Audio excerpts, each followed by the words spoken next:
আসসালামু আলাইকুম প্রিয় জিএসএম ভাইরা। এই মোবাইলটির মডেল হচ্ছে ভিশন 1 প্রো। এই মোবাইলটির সমস্যা হচ্ছে মোবাইলটি অন করার সাথে সাথে ব্যাটারি টেম্পারেচার টু লো অথবা হাই এরকম নোটিফিকেশান আসে এবং সাথে সাথে ফোনটি বন্ধ হয়ে যায়। সেই ক্ষেত্রে আমরা এই সমস্যাটি কিন্তু সিম্পল একটা জাম্পারের মাধ্যমে সমস্যাটি সমাধান করতে পারি। চলুন আপনাদের সাথে সমস্যাটি সমাধান করি। দেখুন আমি কিন্তু সমস্যাটি সমাধান করে ফেলেছি। চলুন আপনাদের বিটম্যাপে দেখাই। ব্যাটারি কানেক্টরের আইডি লাইন থেকে পাশের এই জায়গায় একটি আমি দেখিয়ে দিচ্ছি।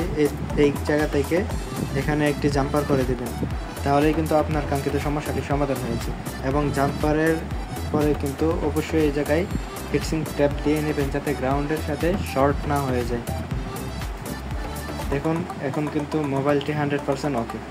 আপনাদের যে কোনো মডেলের যদি ডায়াগ্রাম সাপোর্ট লাগে তাহলে অবশ্যই আমার সাথে যোগাযোগ করতে পারেন। ইনবক্সে মেসেজ দিয়ে যে কোনো মডেলের ডায়াগ্রাম সাপোর্ট নিতে পারেন একদম ফ্রিতে। এরকম আরও ইউনিক সমস্যার সমাধান পেতে ইজি সলিউশন চ্যানেলটি সাবস্ক্রাইব করে পাশে থাকুন। আসসালামু আলাইকুম।